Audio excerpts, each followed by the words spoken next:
Two black twins knock on an elderly woman's door, and the shocking situation they confess breaks her heart and leaves her utterly devastated.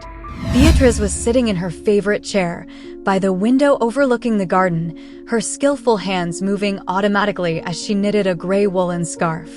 The sound of the knitting needles, a soft, constant click-click, usually calmed her, but that afternoon it failed to quell the growing unease within her.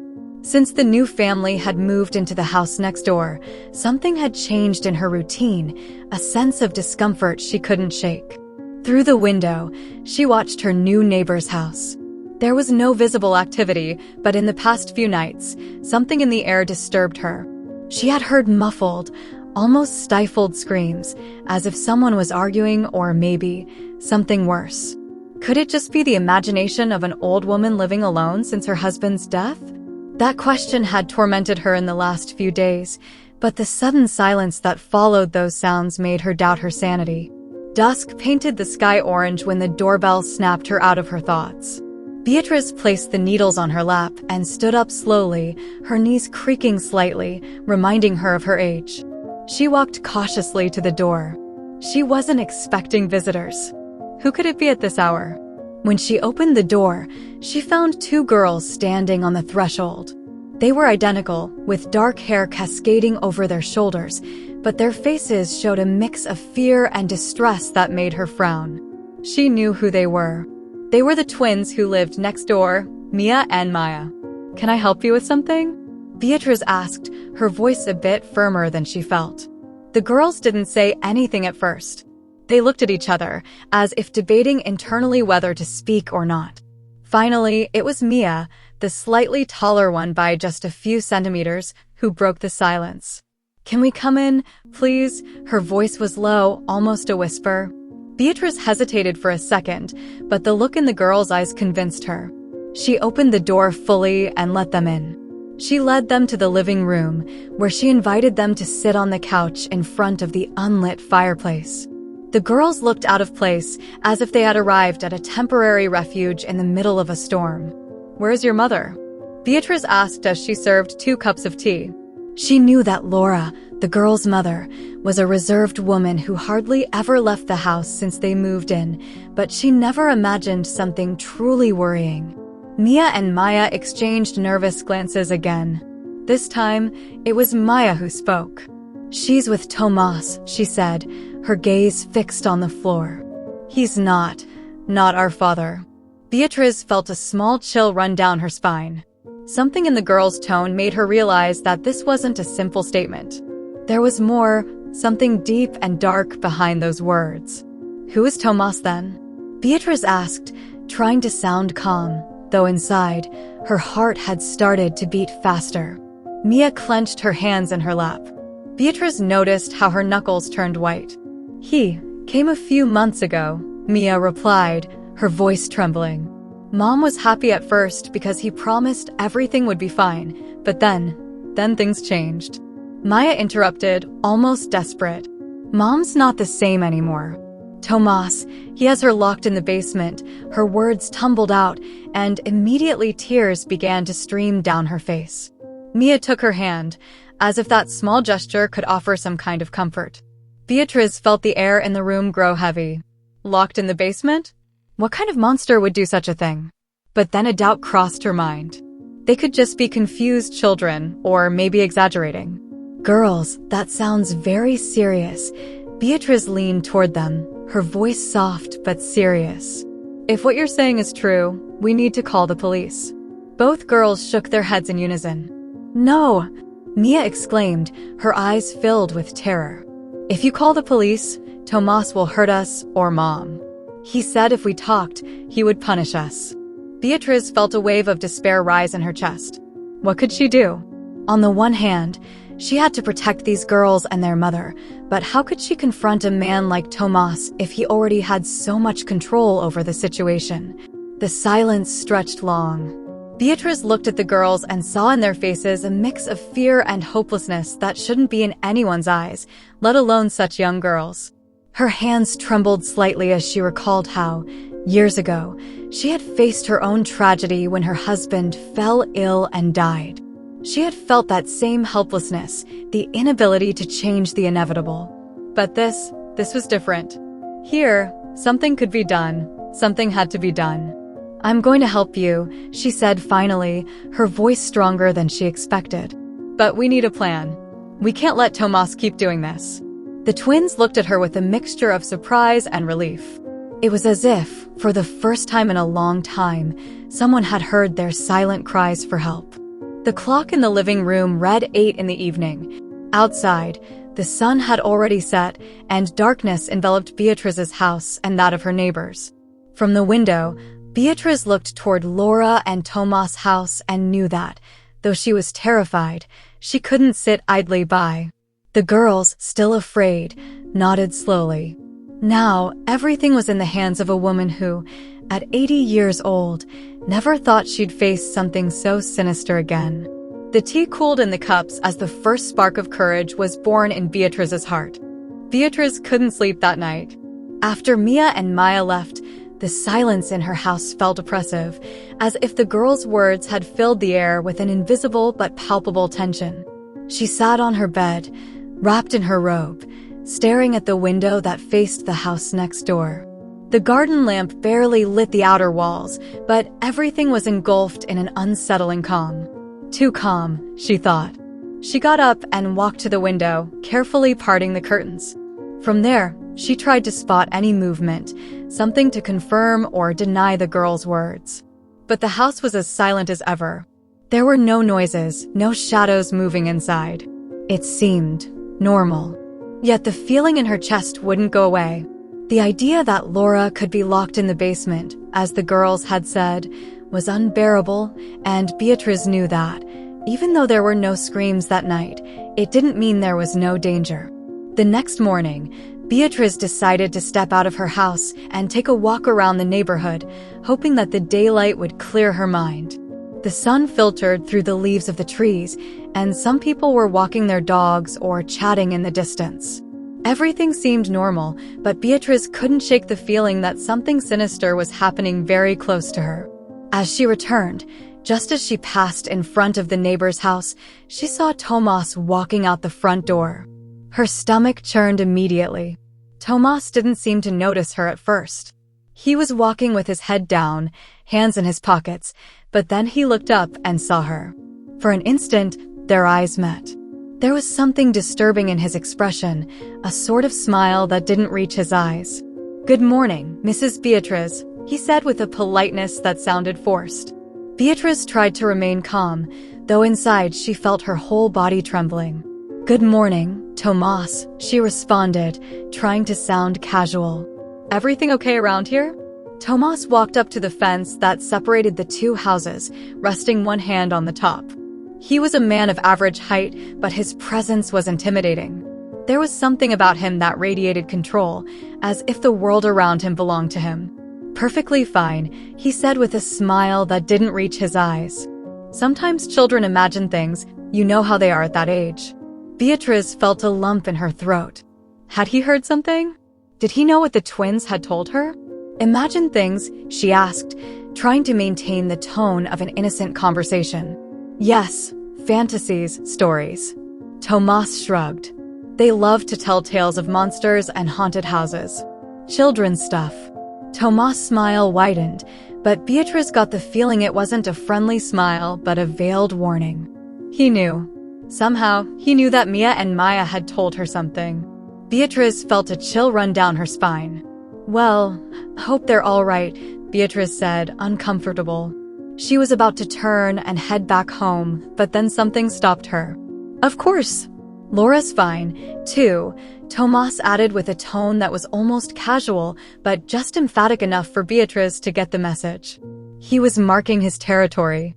Beatrice quickly nodded and went back to her house, her heart pounding. She couldn't shake the feeling of a threat in the air. She knew Tomas was playing with her, and worse yet, she knew he now considered her part of the problem. The conversation had been short, but enough for Beatrice to understand that she was being watched. A few days passed, but the unease inside her only grew. Beatrice felt trapped between the desire to help the girls and the fear that Tomas had now planted inside her. She didn't know what to do. She could call the police, but what if the girls were wrong? What if it was all just childish exaggeration? The risk of being wrong was great, but the risk of doing nothing was even greater. One afternoon, while she was making soup in the kitchen, she heard the doorbell again. Her heart skipped a beat as she remembered the last time someone had knocked on her door.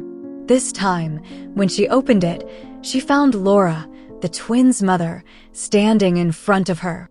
Laura looked pale, with sunken eyes as if she hadn't slept in days. She wore a light jacket that barely protected her from the cold wind that was starting to blow, and her hands were trembling slightly. "Beatrice, may I come in?" Laura asked in a barely audible voice. Without hesitation, Beatrice let her in and led her to the living room. She knew something was wrong. Laura was a woman who had always kept her distance, but now she stood there in Beatrice's living room, a shadow of the woman she once was. "What's going on, Laura?" Beatrice asked, trying to hide her anxiety. Laura looked around, as if making sure they were alone. Then she spoke in a low voice, almost whispering. "I can't stay long. Tomas doesn't know I'm here," she said with her hands clasped together, as if trying to control them from shaking. "I just wanted to thank you for taking care of my daughters the other day. I heard they were here." Beatrice nodded but couldn't help but wonder what was really going on.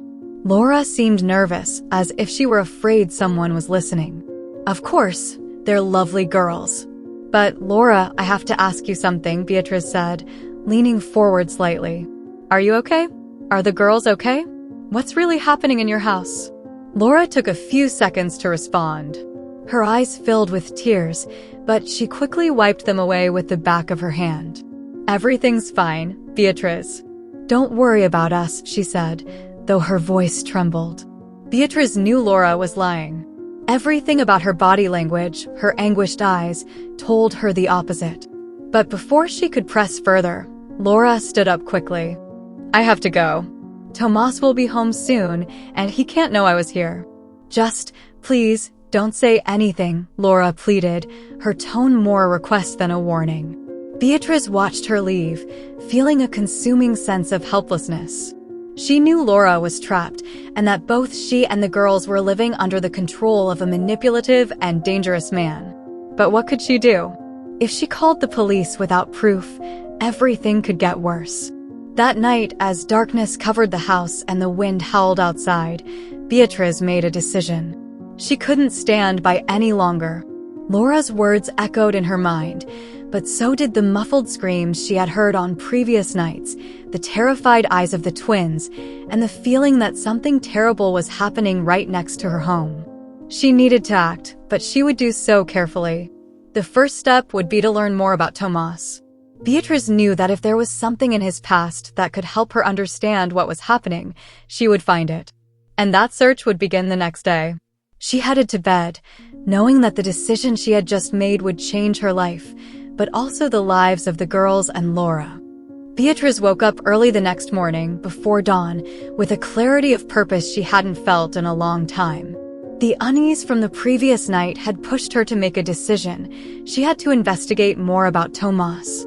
She needed to understand who this man really was, the man keeping her neighbor and her daughters trapped in fear. She made herself a cup of coffee and sat at the kitchen table, the warm aroma filling the air as she mentally reviewed what she knew so far. It wasn't much, but it was enough to awaken her intuition. Beatrice had always had a special talent for reading people, a skill honed over years of silently observing the unspoken emotions of those around her. And something about Tomas wasn't right. His presence, the way he looked at the twins like chess pieces in a game where he held all the advantages, and the way Laura had acted the night before, all of it formed part of a dark puzzle. She dressed in simple but warm clothes, preparing for her trip to the local library.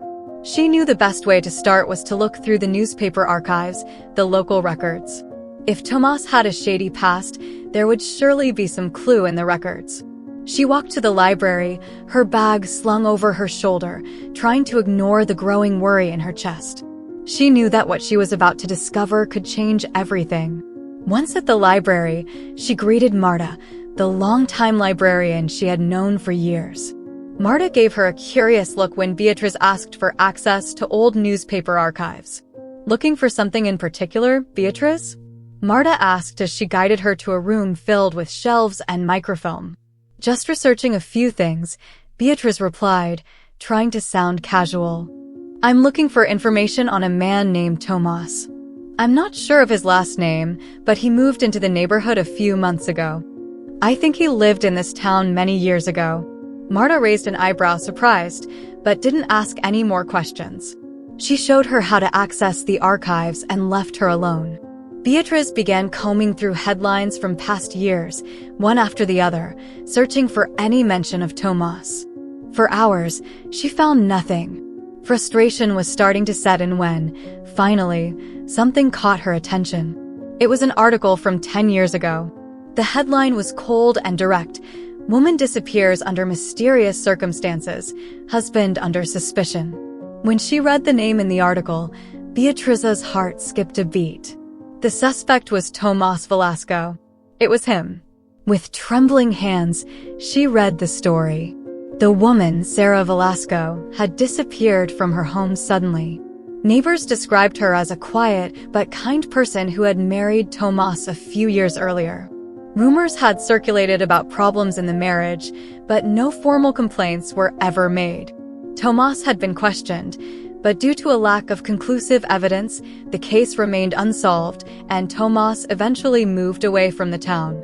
Beatrice stared at the article, the words blurring before her eyes. Everything fit. Tomas had escaped his past, but now he was repeating the same pattern with Laura and her daughters. How long until Laura disappeared as well? With the newspaper clipping in hand, she hurried out of the library, her mind racing. She had to do something with this information, but how? Take it to the police? She needed more evidence, something solid they could use against him, but most importantly, she had to protect Laura and the girls before it was too late. When she returned home, Beatrice found Mia and Maya waiting at her door, both with tense faces and eyes filled with worry. Beatrice, Mia began, her voice trembling. Something bad is happening at home. Tomas has been acting stranger.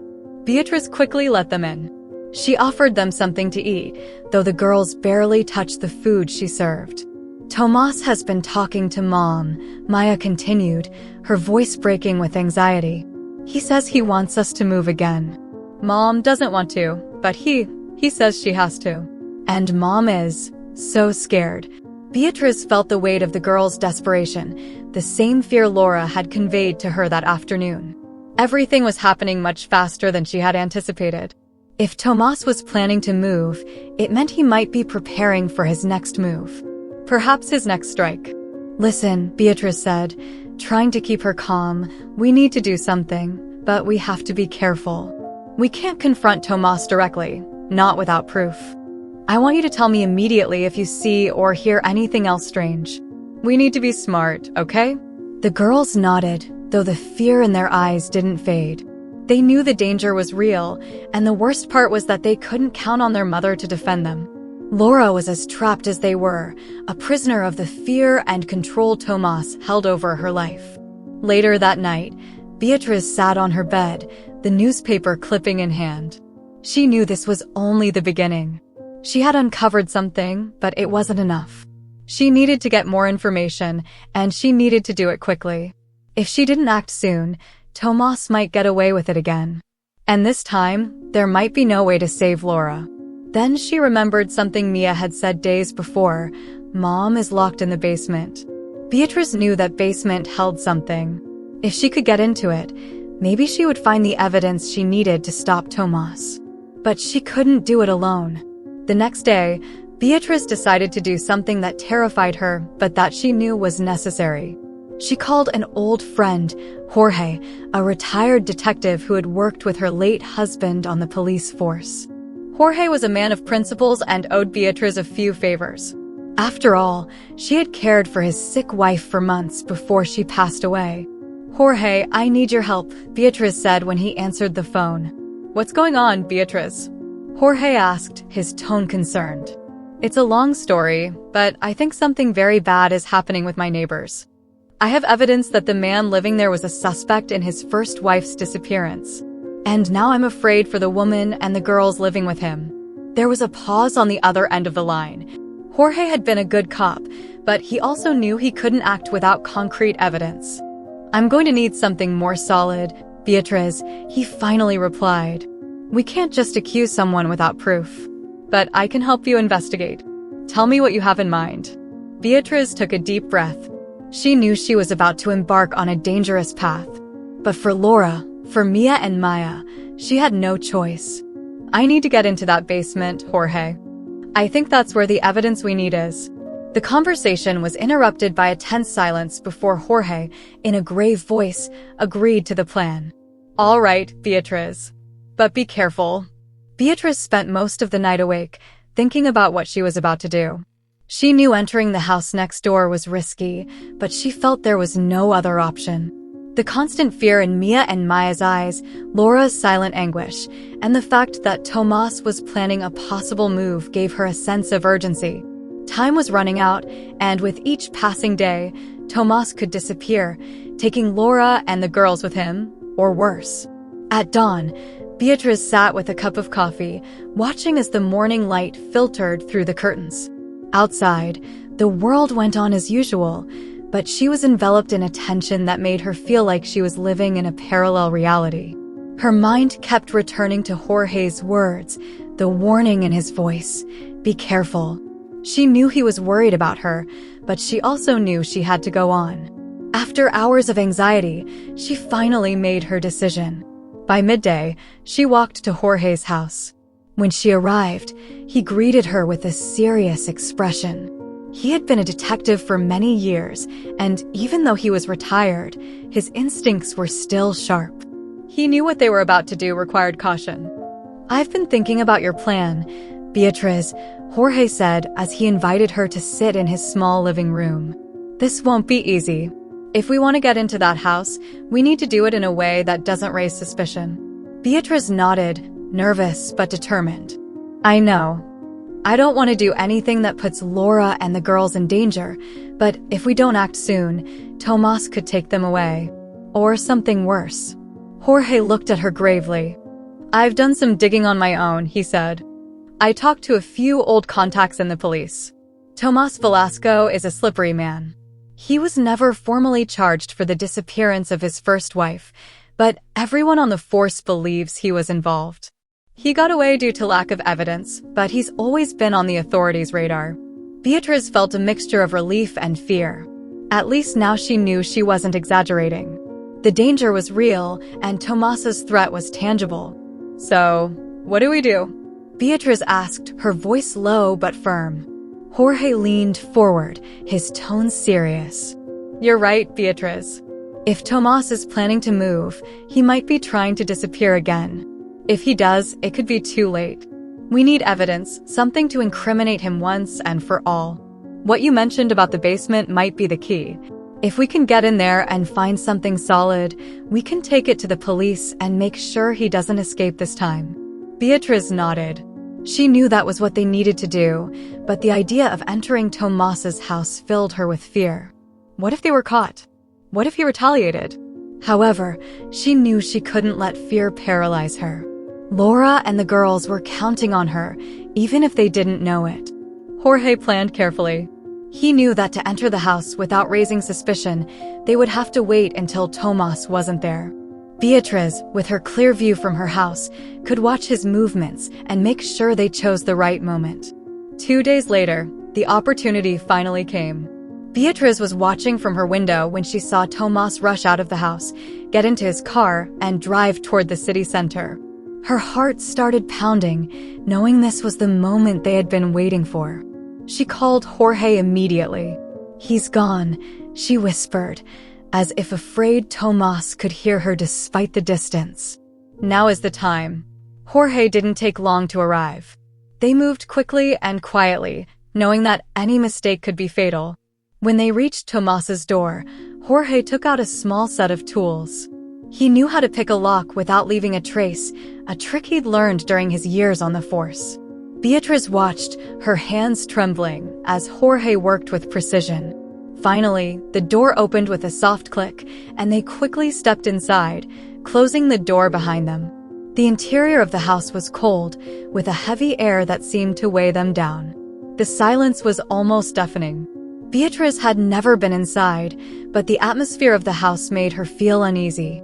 Shadows stretched into the corners, and the minimalist, almost sterile decor only reinforced the feeling of oppression. "Let's go," Jorge whispered, leading her toward the stairs that led to the basement.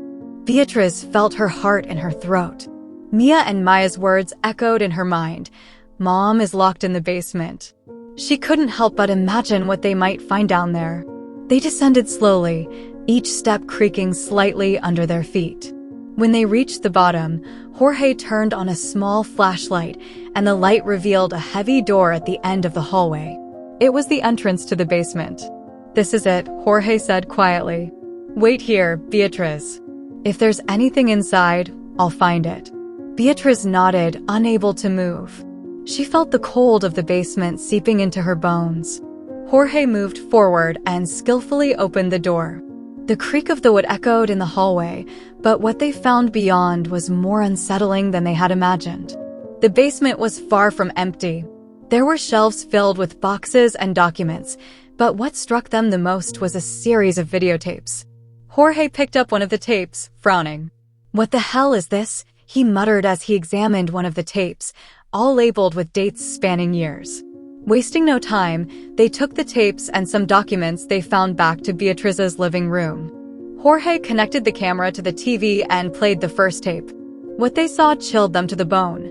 The footage showed Laura, years ago, in situations completely controlled by Tomas.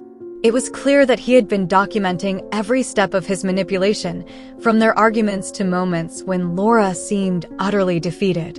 In one of the videos, Tomas was even seen tying her to a chair, justifying his actions with words that sent shivers down their spines. Beatrice raised a hand to her mouth, horrified. "This is enough," Jorge said, his eyes filled with restrained fury. "This will put him straight in jail." But before they could make any move, they heard the sound they feared. The front door opened, and Tomas's footsteps echoed in the entryway. Beatrice and Jorge froze, their hearts pounding. They knew that if Tomas found them there, with the tapes in hand, everything could end in disaster. Beatrice felt a chill run through her body as she heard Tomas' footsteps approaching. They were trapped. Jorge looked at her with urgency, and in one swift motion, he turned off the television, leaving the room in darkness. They knew they had only seconds before Tomas would discover what they were doing. "Let's go, quickly," Jorge whispered, pointing toward the back door. Beatrice nodded, her heart pounding in her ears. Jorge grabbed the tapes they had secured and tucked them into his jacket. They tried to move silently, but every creak of the floor seemed deafening. Tomas' footsteps paused for a moment, as if he had sensed something unusual. Beatrice held her breath. "Laura," Tomas' voice called out from the entrance. There was something in his tone, a mix of annoyance and suspicion. Beatrice and Jorge kept moving toward the back door, but just as they were about to open it, they heard the sound of Tomas approaching quickly. Jorge, knowing they were out of time, gently pushed Beatrice outside the house before closing the door behind him. Beatrice ran toward her house, not looking back, while Jorge, still inside, hid in the small laundry room, trusting that Tomas wouldn't find him right away. Beatrice reached her house, her heart racing. She locked the door behind her and rushed to the window to see if Jorge had managed to escape. In the dim light, she saw Tomas walking slowly through the house, his tall, threatening silhouette moving deliberately. She couldn't see Jorge, but she knew he was there, waiting for the right moment to make his move. "Damn it," she muttered to herself, her hands trembling. Tomas, after briefly checking the ground floor, left the house, apparently convinced that everything was in order. His footsteps echoed in the night as he headed toward the garage.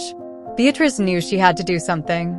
Her instincts screamed at her to call the police, but they couldn't risk it without having all the necessary evidence. They had some tapes, but would it be enough? Minutes later, Jorge came running from the back of Tomas' house and crossed the yard to Beatrice's home. When he entered, he was out of breath, but with a look of relief. "Close call," he said, carefully shutting the door. Beatrice breathed a sigh of relief, but her mind was still racing. "What do we do now?" Beatrice asked, the panic still present in her voice. "We have some tapes, but we need to review all of them before taking them to the police," Jorge said, laying the recordings out on the table. "If we hand these over without checking every detail, Tomas could find a way to destroy the evidence. We need to be certain." Beatrice nodded, though fear still consumed her. She knew that Tomas would stop at nothing to protect his secret. "What if he realizes we were there?" she asked, her voice trembling. "He's dangerous, Jorge. We can't underestimate him."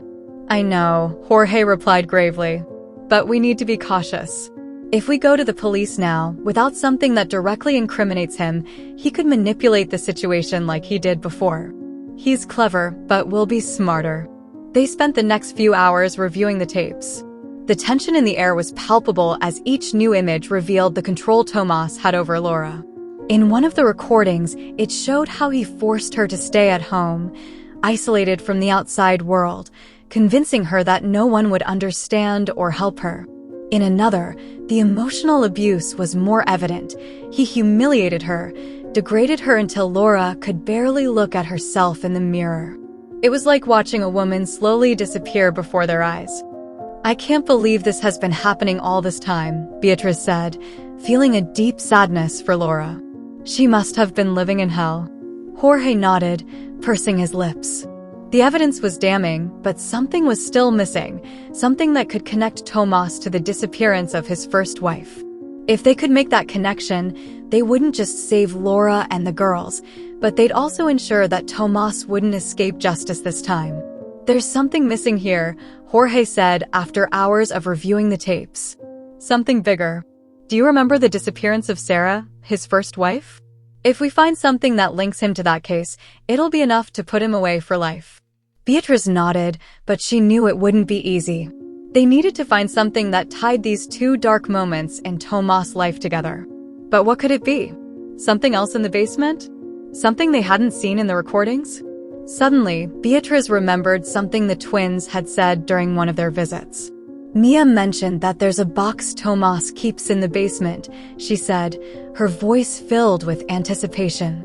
"She told me, but I didn't pay enough attention at the time. Maybe there's something in there."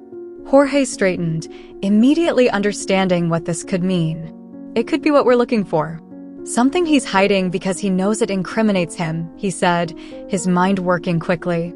"But going back there is too risky," Beatrice replied, knowing they had been incredibly lucky not to be discovered that night. Jorge looked at her seriously. "We can't go back ourselves. But maybe the girls," he said quietly, as if considering all the possibilities. Beatrice stared at him in horror. "The girls?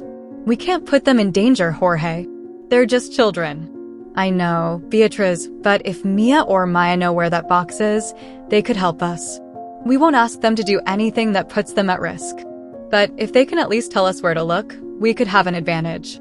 Beatrice fell silent for a moment, weighing the idea. She didn't like it at all, but she knew Jorge was right. They needed more information, and the twins might be the key. The next day, Beatrice waited for Mia and Maya to come to her house. When they finally knocked on the door, their faces showed the same concern as always. She brought them in and offered them something to eat, but this time there was no time for small talk. "Girls, I need you to tell me something very important," Beatrice began, her voice soft but firm. "Do you remember seeing any kind of box in your basement? Something Tomas keeps very carefully." Mia and Maya looked at each other, and it was Maya who spoke. "Yes, we've seen it. It's a wooden box," she said, her voice barely audible. "It's hidden behind some shelves. Tomas always tells us not to touch anything there." Beatrice and Jorge exchanged glances. That was the missing piece. Beatrice felt the weight of every word she had just heard. The twins, sitting in front of her, spoke in hushed voices, as if afraid Tomas might be listening even there, in the safety of Beatrice's house. The mention of that wooden box echoed in her mind like the final piece of a puzzle that was close to completion. She knew that whatever was in that box could be the key to saving Laura and perhaps putting an end to Tomas's dark secrets. Jorge, sitting beside her, leaned toward the girls, trying to keep his tone reassuring. "Do you remember if you saw anything inside that box?" he asked gently. "It's very important. Anything you saw could help us." Maya lowered her gaze, nervously fidgeting with her fingers. Mia, the more determined of the two, took a deep breath and spoke. "We've never opened it," Mia said, her big eyes serious. "But we know it's important to him. He checks it from time to time, but he's always watching. We make sure not to be around when he does." Beatriz noticed the tension in Jorge's jaw. She knew what he was thinking. The box contained something crucial, but going back into Tomas's house was too risky, especially after the scare they had last time. "Thank you for telling us this, girls," Beatriz said with a soft smile, though her heart was racing. "Now the important thing is for you to keep acting like everything is normal, okay? We don't want Tomas to suspect anything." Both girls nodded quickly, but the fear in their eyes was evident. Beatriz walked them to the door, and as she watched them return home, a deep knot of worry settled in her chest. When she sat back down next to Jorge, neither of them spoke immediately. The silence hung heavily, filled with unspoken thoughts. Finally, Jorge broke the silence. "We can't ask those girls to do more. They've done enough by telling us about the box," Jorge said, looking at Beatriz seriously. "But we have to go back in. We can't stop now." Beatriz looked at him, nodding slowly. She knew Jorge was right, but the fear she felt was almost paralyzing. However, she also knew they couldn't stop, not when they were so close to uncovering the truth. "This time, we have to be more careful," Beatriz whispered. "We can't let him catch us. If he does." She didn't finish the sentence, but they both knew what it meant. If Tomas caught them again inside his house, there would be no easy way out. That night, Beatriz barely slept. Her thoughts swirled in her mind, growing darker and more terrifying. She knew they had to act quickly, but also that any mistake could be fatal. At some point, as the dawn began to paint the sky a pale gray, a firm resolve settled in her heart. It was now or never. The next day, Beatriz and Jorge carefully watched Tomas's movements from her house again. They saw him leave in the late afternoon, taking his car as usual, and the opportunity presented itself. Jorge was prepared, having brought tools to do the job quickly and quietly. Beatriz, though scared, was determined to move forward. As they crossed the yard to Tomas's house, everything was silent. The house, as gloomy inside as it was outside, seemed to hold its breath. Beatriz opened the door, her heart pounding so loudly she feared the walls of the house might hear it. They descended to the basement in complete silence, guided by the faint light of Jorge's flashlight. The oppressive feeling in that space was suffocating, but they both knew what they were looking for: the wooden box. When they finally reached the shelf where Mia and Maya had said it was hidden, Jorge crouched down, using his flashlight to shine behind the boxes. And there it was. A dark, old wooden box with inscriptions that looked like they had been made years ago. Beatriz felt a lump in her throat. It was small, but it exuded an unsettling presence. "Here it is," Jorge whispered as he carefully pulled it out. They both stared at the box for a moment before Jorge pressed lightly on the lock to open it. Inside was a small, old, and worn leather journal, along with a yellow envelope. Beatriz immediately noticed the name written on the envelope: Sarah Velasco. "It's his first wife," Beatriz said quietly, looking at the envelope with a mix of horror and fascination. Jorge nodded, frowning, as he picked up the journal and began to flip through it. The pages were filled with entries written by Tomas, detailing his thoughts and actions, many of them focused on controlling and manipulating Sarah. It was a chronicle of the abuse he had inflicted on her. But it was what they found at the end that left them frozen. A final entry, written in rushed and furious handwriting, where Tomas hinted at having caused Sarah's disappearance. He didn't say it explicitly, but the way he talked about taking care of the problem was enough to understand what had happened. Beatriz felt a pang in her chest. She knew this was the pivotal moment. Now they had him. Now they could stop him. Jorge took the envelope and carefully opened it. Inside were a series of photographs and documents linking Tomas to properties in a remote area. One of the photos showed a desolate landscape with a small cabin that looked abandoned. Beatriz felt a chill as she looked at the image. Something inside her told her that the cabin held more secrets than they could imagine. "We need to take this to the police now," Jorge said, his voice firm but low, as if he feared the words might unravel everything they had achieved. Beatriz nodded. There was no turning back now. They had everything they needed. Just as they were about to climb the stairs, they heard the sound of a door slamming shut. They both froze. Tomas had returned. Beatriz felt panic take hold of her body, but Jorge looked at her with tense calm. "Stay calm. We won't make a sound," he whispered as he turned off the flashlight, and they both crouched in the darkness of the basement. Tomas's footsteps echoed through the house, slowly approaching the stairs that led to the basement. Beatriz felt terror engulf her body, every muscle tense, waiting for the worst. Tomas's footsteps echoed closer and closer, their sound filling the basement as Beatriz and Jorge crouched in the darkness. Beatriz's heart pounded so hard she feared he might hear it. She knew that if Tomas found them now, there would be no escape. But amidst the terror, a strange calm began to wash over her mind. She knew they were on the verge of the end, on the verge of uncovering the whole truth. And with it, the possibility of justice. Jorge, in a quick motion, grabbed the box and the diary, hiding them in the shadows as Tomas's footsteps stopped at the foot of the stairs. Beatriz held her breath, as if time itself had frozen at that precise moment. Then, an unexpected sound shattered the silence. Tomas's phone rang. He paused for a moment, answering brusquely. "What?" he growled. "Yes, I'm home, but I can't talk right now." There was a brief pause.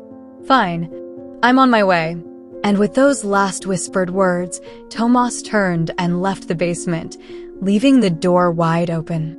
Beatriz felt the air rush back into her lungs, releasing her from the fear that had gripped her chest.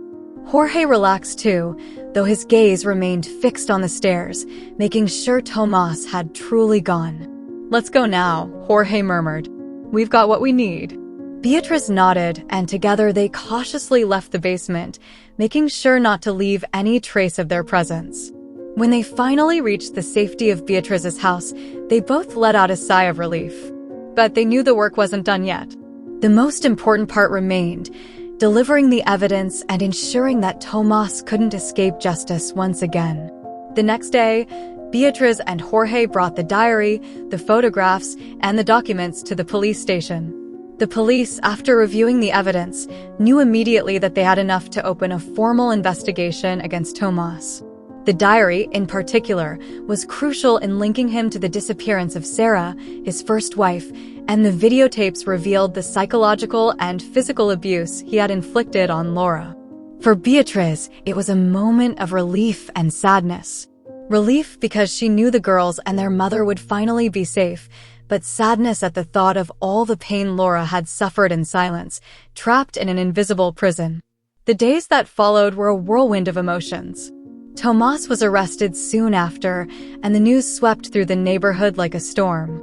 Laura, her face pale but determined, left the house for the first time without Tomas's shadow by her side. She looked fragile, but there was a light in her eyes that Beatriz hadn't seen before, the light of freedom. Mia and Maya ran to Beatriz the moment they saw her, hugging her tightly, as if clinging to an anchor in the middle of a storm. "Thank you," Mia said, her voice breaking with tears. "You saved us." Beatriz felt a lump in her throat, but this time it wasn't fear or sadness, but a deep sense of gratitude. She hugged the girls, knowing that at that moment, it wasn't just about doing the right thing, but about restoring a hope that had seemed lost. Laura, still trembling, approached Beatriz. Her eyes, though filled with invisible scars, reflected a new determination. "I don't know how to thank you enough," she said, her voice barely a whisper. "I don't know what would have happened if you hadn't been here for my daughters and me." Beatriz shook her head, offering a gentle smile. "You don't have to thank me for anything, Laura. You did what you had to do to protect your daughters." Now it's time to focus on yourself and them." She glanced at the girls, who still stood by her. Darkness can't last forever. There's always a way out, even if it takes time to come. In the days that followed, the house next door was filled with new life.